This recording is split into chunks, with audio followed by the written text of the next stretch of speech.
Thank you for helping me load all that stuff into the car, Chris. Oh, you're welcome. It's the only time I've been out of the house all day. And whose fault is that?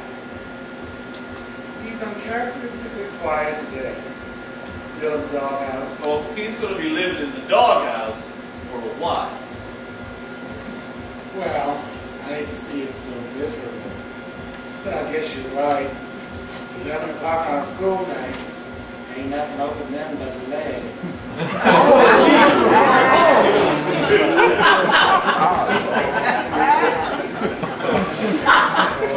I guess it's only natural for a boy his age. A young man. A young man his age, excuse me, to be interested in girls. As long as things just don't get out of control.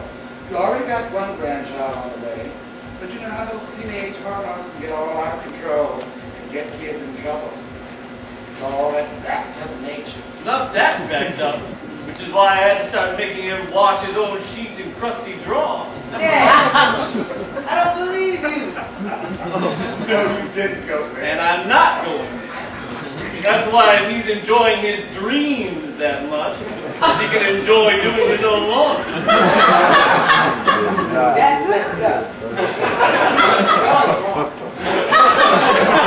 No shame, Chris. It's only natural. And it's just a phase, honey. You'll grow out of it when you start getting the real thing. I guess that's why he's got those condoms hidden in his sock drawer now, in hopes that one of these little heifers will give him the real thing. And of course, he's had the same 3 Trojans now since 2008, so I don't think we have to worry about that. Yeah. Probably nothing but dust by now. Well, on that note, it's time for me to take my leave. I've got to go get ready for my karaoke tonight. I'll see y'all later. Okay, have fun. Chris, get back out here. You're not even close to being finished. That's no fair. I don't embarrass you about your sex life. Oh. You're 16 years old. You don't have a sex life. We're parents. We don't have a sex life either. Excuse me? Come on, Dad. Always getting on me about cranking up my music too loud and not using my headphones. And whenever you two come in late at night, lock your bedroom door and start blasting Taking Pentagraphs and Marvin Gaye. You think I don't know what time it is?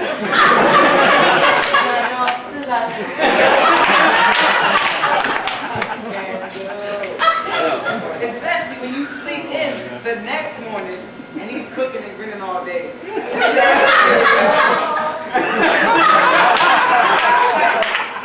Let's get it on.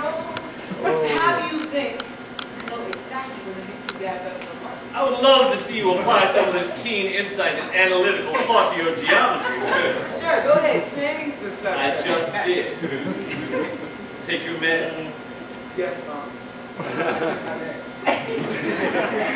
Just because your T cells are good and your viral load is undetectable is no reason for us to start getting complacent. And don't call me Mom. I always take my meds. I always follow doctor's orders. Even if he isn't a good doctor. The hell he isn't. You haven't seen his bills. Maybe if I was 6.5, but I'm 16.5. I mean, seriously. Don't you think I'm too old for a pediatrician? I feel stupid going in there. That's for kids. Newsflash, you are a kid. Technically, I'm a young adult. Yeah.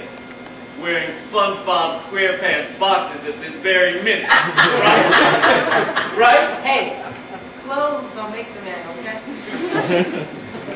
Still, I don't see why I can't have a regular doctor like everybody else in this family.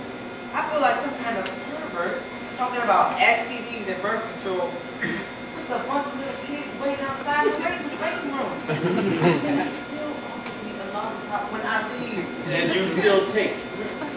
And just why were you discussing birth control with Dr. Nash anyway?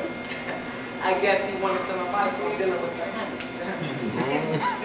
Don't play with me, Chris. I don't know. He brought it up. I think he wanted to make sure I understood about the birds and the bees. And what did you tell him? I told him I knew all about the birds and the bees. The bees and bees. The birds and birds. The bees that used to be birds. The bees that dress like bees, etc., etc., etc. I know all that stuff since I was a kid. Please tell me you didn't really say all that to poor old Dr. Nash. Hey, he asked. I doubt he'll be asking any more questions. No child protective services might be asking us something. If that's your idea of responsible adult behavior, you've got a ways to go. And another thing, while we're on this, and don't old man me, why are you still giving out the house phone number?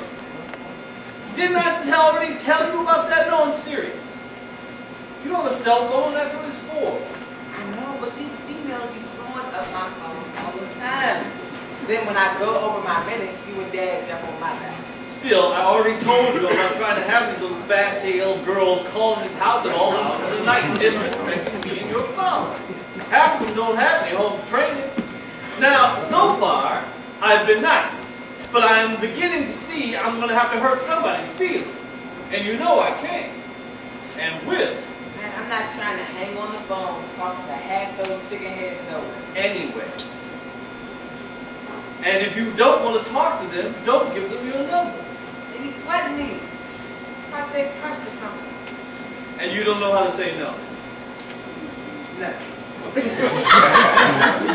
Well, if you don't, you need to learn. Or you're going to find yourself in a world of trouble one of these days. They press you. Keep on. You're going to fool around and have no phone at all. Then you won't have to worry about it. In fact, that may just be our best. Okay, I promise. I won't give out the house number anymore. But when I go over my minutes, don't say nothing. You go over your minutes again, you the one won't be saying nothing to nobody. Anybody. Unless it's courtesy of the U.S. Postal Service. You're funny, Dad. That was a good one. Keep laughing. The phone rings. Better not be one of them. No, I'll get it, Dad. Come on, let me get it. Get back Mel to checks that the room. caller ID. It's only your father. Hey. Yes. Who is this? I thought you said it was Dad. What?